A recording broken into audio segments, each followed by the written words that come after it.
Hey everyone, welcome back to In the Alley. My name is Cody. Glad you guys are back for another video. We're going to switch things up a little bit. We got one recap from Sunday that we're going to talk about first here. We'll get the Saturday recap out momentarily, but for right now, what a game. What a weekend of indoor football league action, some upsets, some anything and everything, but we got one game, standalone game to talk about when it comes to Sunday. What a game. So without further ado, Arizona and Vegas, we're going to start it off with this. Talk this game, talk some standings. Again, we'll jump the gun, that's fine. But talk this, talk some standings, talk our bet, everything like that. But we need to talk about this one first before we get into any of the other action. It'll be in a separate video. So, let's go. If my voice kind of sucks or goes out, concert, throat really hurts. So, go listen to Vanna. Beautiful, beautiful music. But anyway, let's talk recap with this. We're starting off with Arizona and Vegas. Now, Max Miller's going to show the early wheels here as he's got some long design rushes. And for all intents and purposes, Arizona did run the ball fairly well. Ron Brown around the outside to the right. He gains the edge. He gains the end zone. Easy early drive is what I wrote down for Arizona. They are up 7-0. Jayden de Laura shakes off a tackle for a loss and fires to Stoudemire. It faces a 1st and goal. Josh Tomas charges ahead for the score, and this is how the game should be. We're tied up at 7 pretty early on in this game. Arizona, with their usual take what the defense gives them, methodical, kill the clock kind of drive here, and they're just across midfield at this point. Goal-to-go situations here, and it winds up making it 4th and goal from the 4-yard line. Myler gets pressured, finds Kaimani Clark for the score. Offensive pass interference, though, is called. No touchdown for Arizona. Cook comes out for a field goal, bad snap, wide right, no good. Vegas will take over. And a couple of key passes for Vegas to begin the second quarter here to move the chains. Carson Taylor, ka-chow. He hits Jayden de Laura like friggin' Lightning McQueen up the middle for a tackle for a loss. That was a bad one. I'll have to workshop that one. I'm sorry, guys. I could only think of that in the moment of the time. Jayden de Laura, though, super boost and takes off inside the Arizona 10 for a 1st and goal. Josh Tomas jukes Gallup. He cuts inside to the 1. And then Quentin Randolph caps off this drive with a motion handoff touchdown. 14-7, Vegas takes the lead. Ron Brown is a good kick return for Arizona, and then they add on a banked penalty from Vegas, and Arizona is set up at the Vegas 11. So I can't remember what the banked penalty was, but it was on the extra point, if I'm not mistaken. It might have just been an off, either like a hands to the face or unsportsmanlike or something like that. I can't remember. Myler tries to get it to Corey Reed. Flag is thrown for defensive pass interference. We have a 1st and goal from the 2 now for Arizona. And then Myler, left side rush. He takes it in. Touchdown Rattlers. We are level at 14. And then a surprise onside kick. Otjo So recovers it for the Rattlers, and we have a swing of momentum here. The Snakes can't do anything, though, with that extra possession. They have a 4th down and long. Myler overthrows Corey Reed, and Vegas takes over on downs. Jayden de Laura does it himself after Tomas inches the team closer. It's a touchdown for Vegas. 21-14, Nighthawks regain the lead.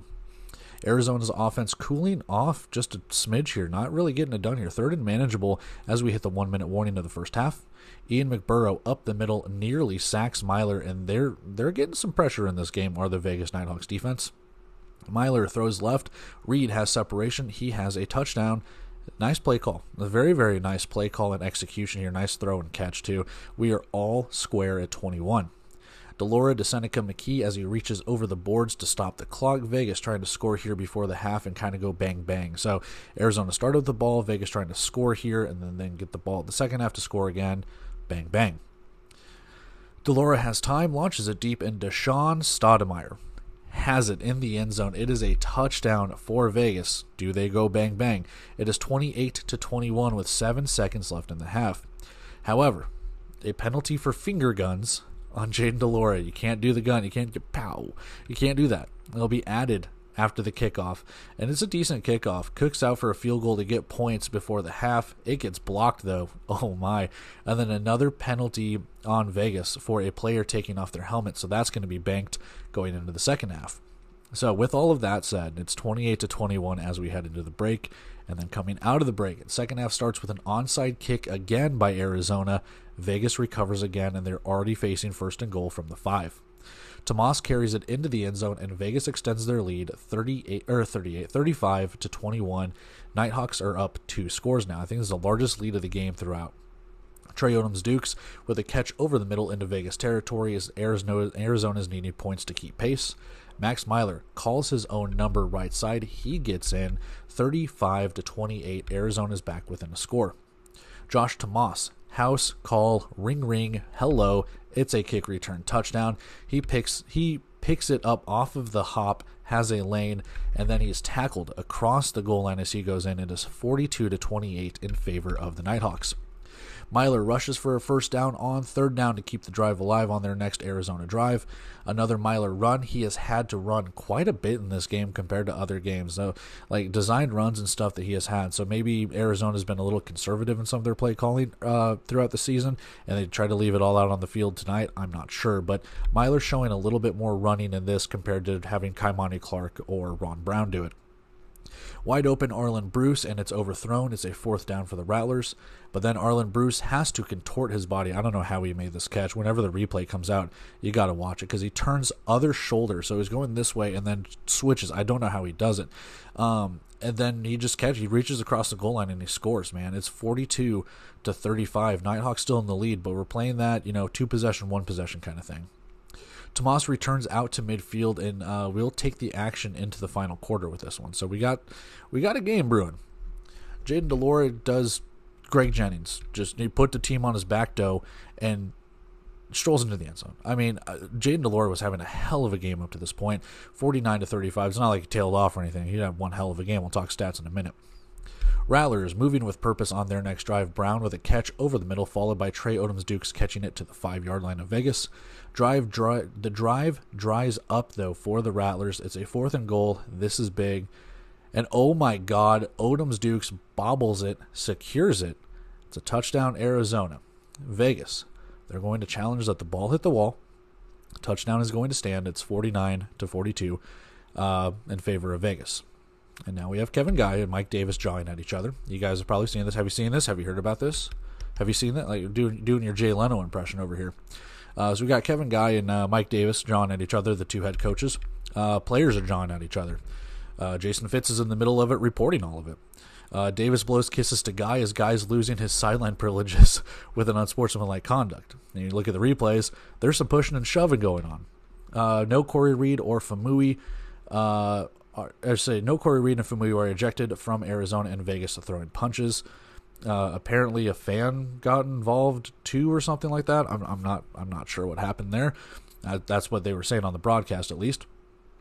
Kevin Guy saying that Mike Davis put his hands on him and he will meet him in the tunnel. Again, we've seen this. We've gone through all this. These guys just, and we'll talk about it in a minute. If it's all a shtick, they played it off really well because, again, these 2 coaches, very, very temperamental on the sidelines. You'll see it through. It's not just this game. But back to football we'll talk all of that stuff in a minute. But back to football, Cook makes the extra point, and again, it's 49-42 Vegas. So again, we'll talk all that in a second. As for the football, Stoudemire with a beautiful catch on the drive across midfield for Vegas as we pick things back up.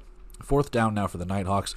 Dump off to Tomas, and he scurries inside the Arizona 10 for a 1st and goal.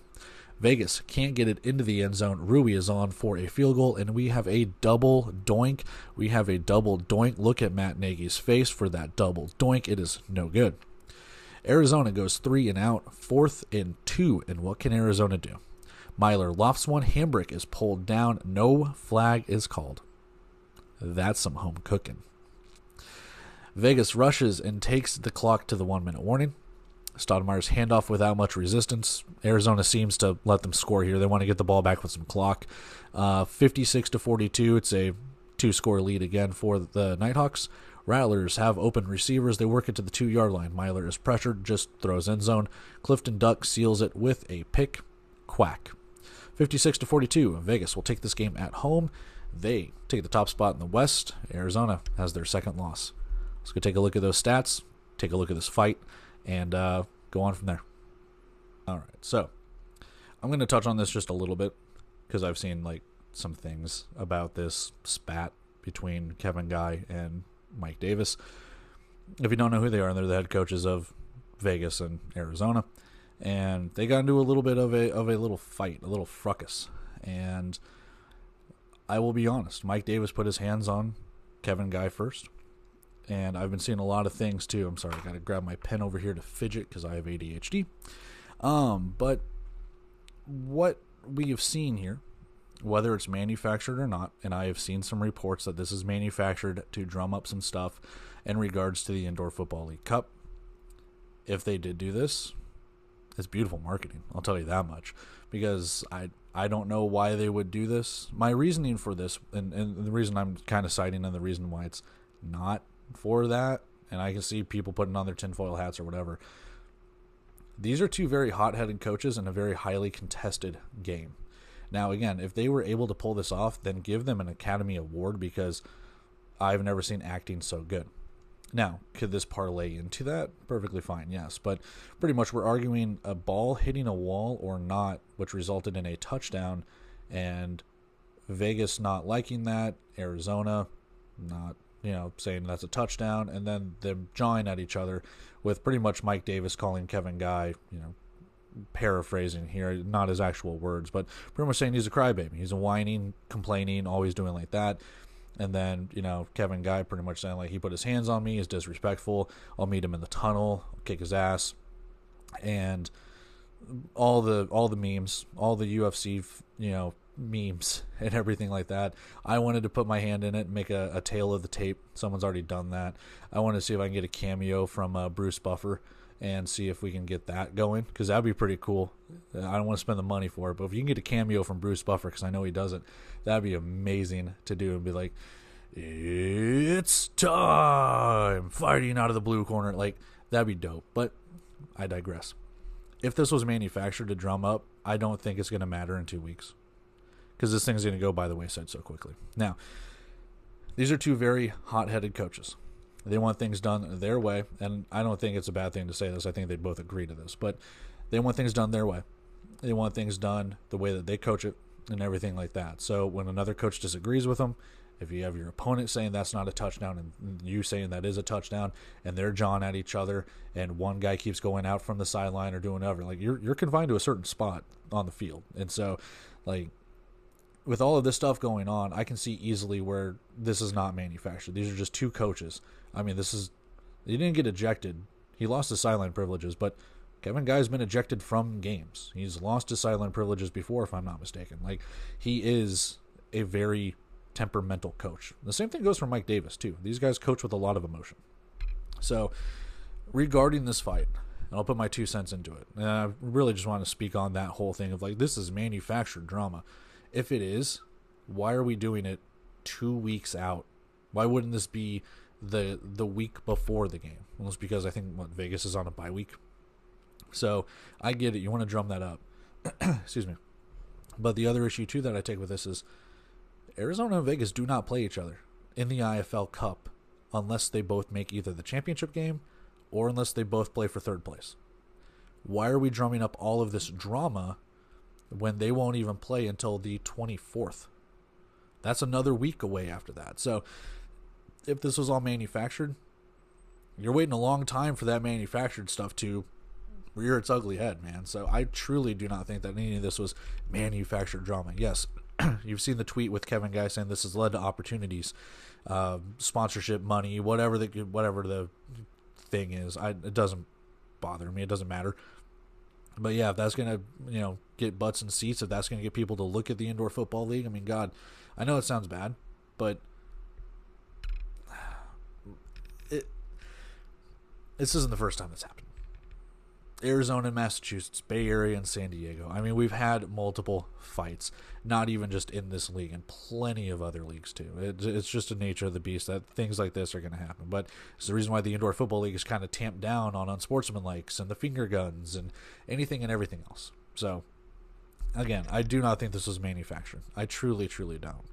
If you've been watching these games and like these teams for as long as like I have, and I don't like doing that, I don't like saying that, it just sounds so cringy and old. But if you, back in my day, if you have that and you know these coaches, and I don't know them personally, but like if you know that, then you know that they're very like emotional coaches. They will go out there, they'll be pissed off if the call goes the other way. They'll fight tooth and nail for their guys. It's just what they do. So ultimately, again, I don't think this was manufactured. I think it was just two coaches in the heat of the moment, just like this is a very pivotal part of the game. Vegas looking to end it, Arizona trying to get back into it, and it was on the fourth down. It's insane. And then I won't speak on the thing that the Indoor Football League put out or anything either, because again they pretty much were very vague with it of like the fines have been levied, the suspensions have been whatever. So it's like, okay, are we suspending anyone? I guess we'll figure it out. But at the same time, like I said, Vegas is on a bye week. So if you're going to suspend them for a week, does that include the bye week? I don't know. But regardless, I don't care. I truly, truly don't care. I know people watch this for my 2 cents on some of the stuff, and it's just like, it doesn't bother me. This is just heat of the moment kind of stuff. So there you have it. Big old rant when it comes to this little fight, and that's pretty much it. So let's go take a look at the stats. All right. We need to talk stats. So 56-42 is our final score in Henderson, Nevada. Take a look at the score up at the top of the screen. It was just a back and forth affair. Vegas went bang bang, like we said, and since then, 21 points in that second quarter gave them that 1 touchdown lead. Make it a 2 touchdown lead once they start the third quarter, and just never really look back after that. Arizona was able to get it within a score, and then Vegas would just pull back away, get within a score, and try those onside kicks. And it worked once, didn't really work again. And then, of course, you have the whole ordeal with the fight, and then Vegas just kind of runs it out. So you can't really say too much about how this game was. It was back and forth. It was nice. I can't really complain about it. There's nothing in my opinion that really just hey, this cost Arizona the game. They just didn't make enough plays. Vegas capitalized when they needed to. Josh Tomas had a kick return touchdown. Vegas was the better team here, and there's nothing you can take away. I don't think the refs doomed Arizona. I don't think they were out there home cooking. You had that one defensive pass interference that maybe should have been at the end of the game, but you can't let refs dictate how that's going to be. So at the end of the day, Arizona just did not make enough plays. They couldn't get the stop at the end of the first half. They couldn't do anything out of the start of the second half. And when they kicked that onside kick at the start of the second half, and Vegas started out with first and goal, and they ended up scoring, there's not much you can do, man. You wonder if you would have kicked that deep and maybe gave your defense a better chance instead of already getting it 5 yards away. And I get it. You can sit there and be like, well, 5 yards, the defense tightens up and whatever. It's like, yes and no, because with how deadly and lethal Vegas's offense is, that's how you have it. Game leaders on the left side here. Max Miler, 20 of 34, 182 yards, 3 touchdowns, 1 interception. He's also your leading rusher with 11 carries, 52 yards, and 2 rushing touchdowns. So total of 5 touchdowns for the guy. Not a bad day passing. You missed 14 passes, yes, but at the same time, having to try and play from behind, trying to get back into this game, what their game plan was. They were going to throw it. They're going to run it. And Miler being the leading rusher compared to Kaimani Clark or Ron Brown, like I said in the recap, I don't know what the game plan necessarily was, but it seemed like they're trying to give Max Miler most of the game. Put the game on his shoulders, let him be that guy. And for all intents and purposes, he didn't back down from it or anything. But, and I'm not even saying no one else on the offense stepped up, because clearly people did. But at the same time, you're just okay, someone else needs to make some plays here, and some guys did. But ultimately, the offense just kind of fell short a little bit. You wouldn't know that from the yardage wise, but again, it's very tough. The offense was fine. The defense kind of gave up the points as well too. Trey Adams-Dukes is your leading receiver, 4 catches, 47 yards, and 1 receiving touchdown. So again, not a bad day at the office for him. 47 yards is your leading receiver. It's not bad. Like I said, Corey Reed, Arlen Bruce. From the production that Arlen Bruce has had in the last couple of games, I was hoping he would step up a little bit more, and maybe Vegas's defensive plan was to kind of snuff him out.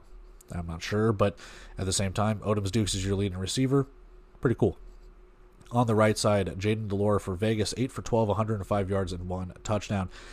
A pretty balanced offense. but more running than passing, and depending on obviously where their field position and everything was, de Laura didn't need to pass it. And when he was fairly accurate, 105 yards, so it's, again, nothing to sneeze at, but still enough yardage to get you a win. 1 touchdown, so again, he wasn't throwing for touchdowns, and kind of, again, taking what the defense gave him. Both of these teams do that very accurately, and he got it done. So what can you say?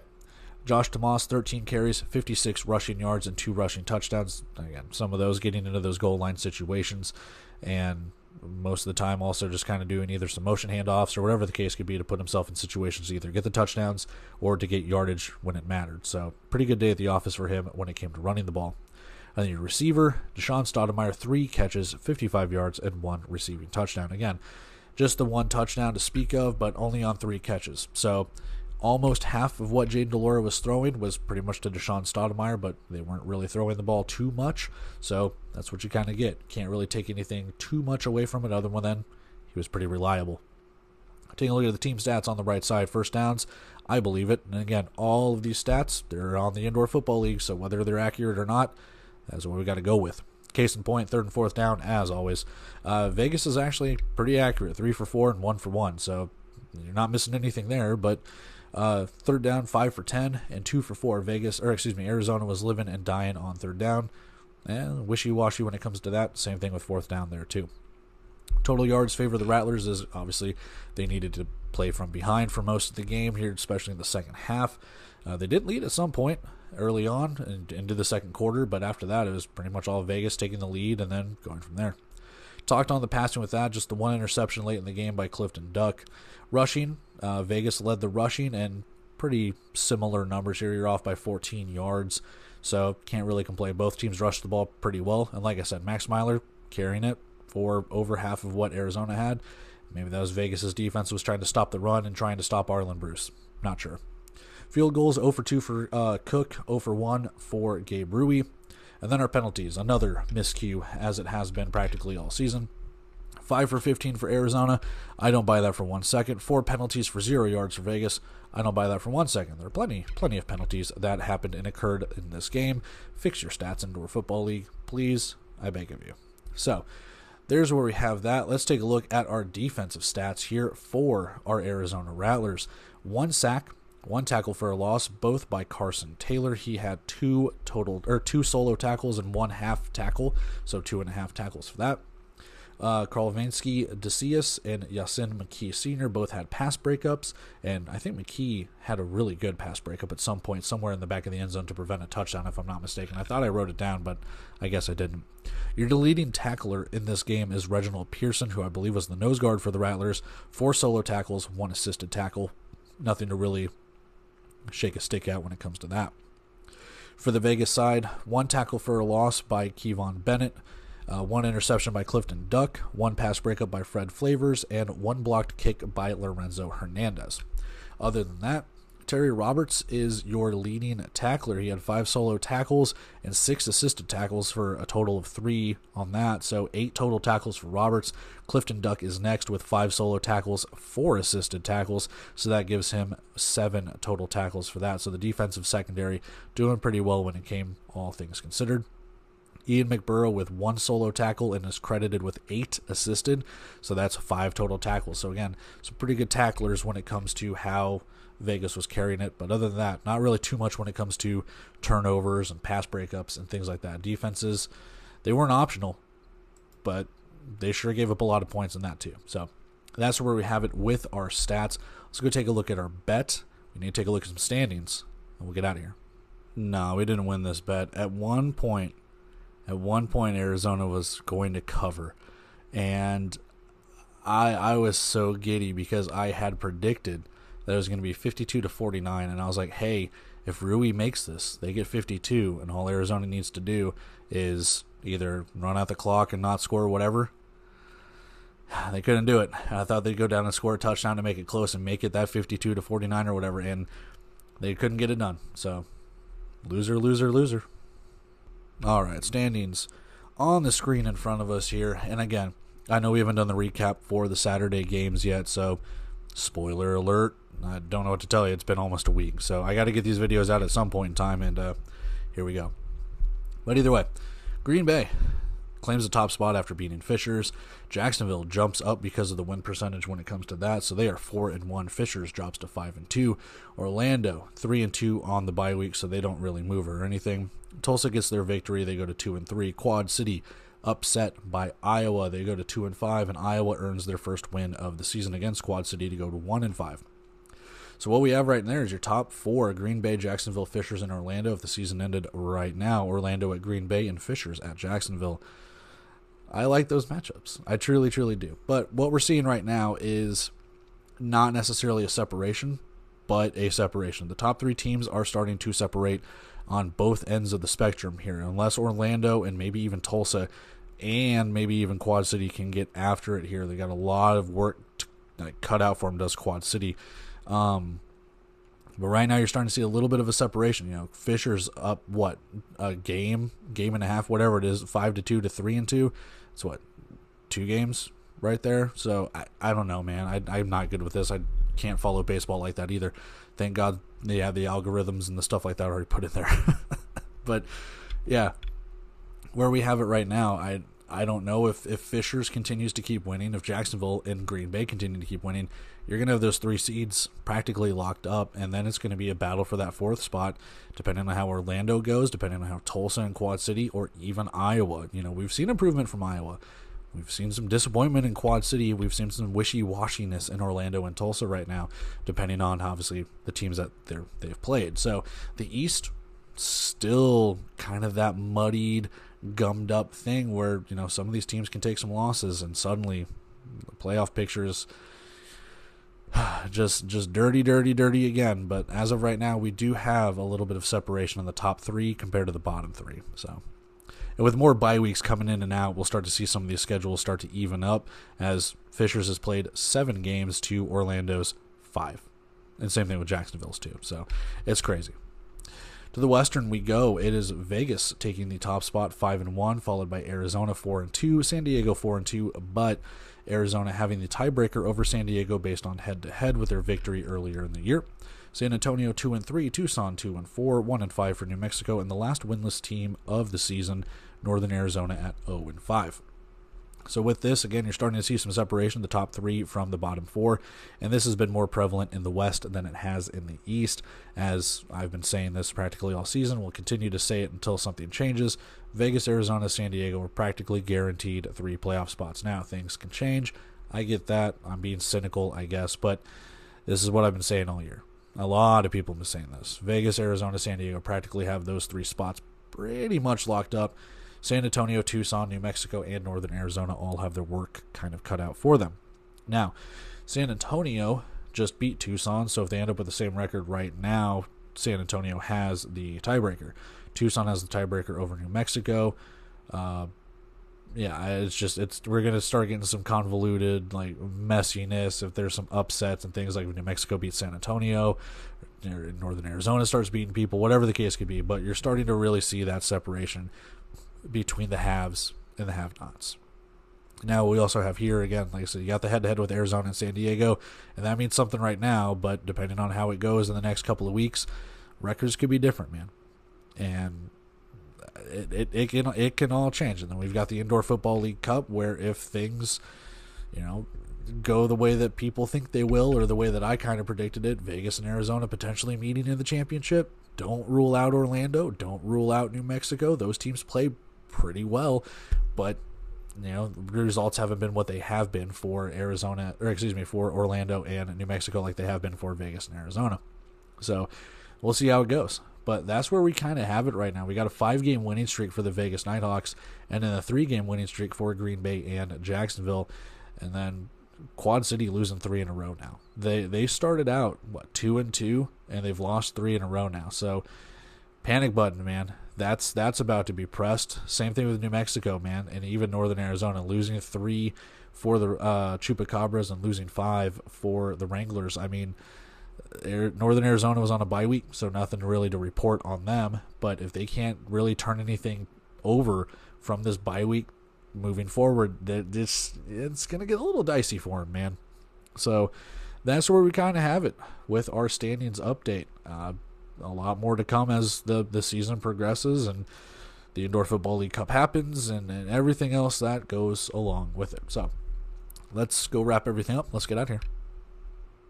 And that is it for our recap of Vegas and Arizona. What a game. And it's going to, take us right into week 9. Just a couple of games on that. Previews going to be coming out in a little bit when it comes to that, because we already have a Friday game as we pick those back up. Just a couple of games on Saturday, a couple of games on Sunday as we start looking forward towards, obviously, that Indoor Football League Cup and a fortnight. If you want to go from there, you want to take that 2 weeks, call it fortnight, whatever.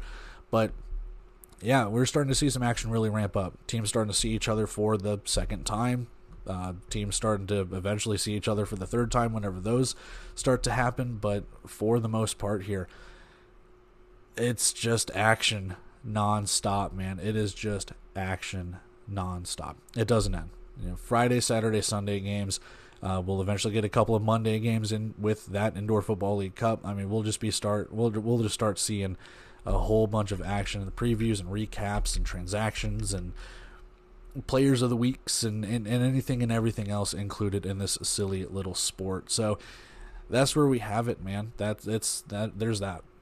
We'll have the recaps too for week 8 with the Saturday slate of games and stuff at obviously like later time and stuff like that. Like I said, I've got to still go through all of that, record all of that, edit it and stuff, but there's 5 games I need to take care of.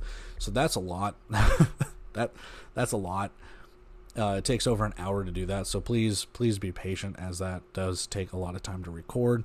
Roughly an hour to record, an hour to edit, and all of that stuff. And I do this no payment, no anything, and I don't ask for it. I don't do anything. Just like, comment, share, subscribe. That's all I really ask for. If you don't, that's fine too. I don't care. Like I said, I do it for the love of the game, baby. I do it because I love the sport and I like watching the games and talking and just that autism brain, baby, that ADHD brain that gets you going. That's how we do it. But with that, I'm going to take off here, guys. I love you. I appreciate you. Like I said, you want to like, comment, share, subscribe, great. If you don't, that's great too. But I will catch you guys in the next video, recapping all the Week 8 game actions on Saturday.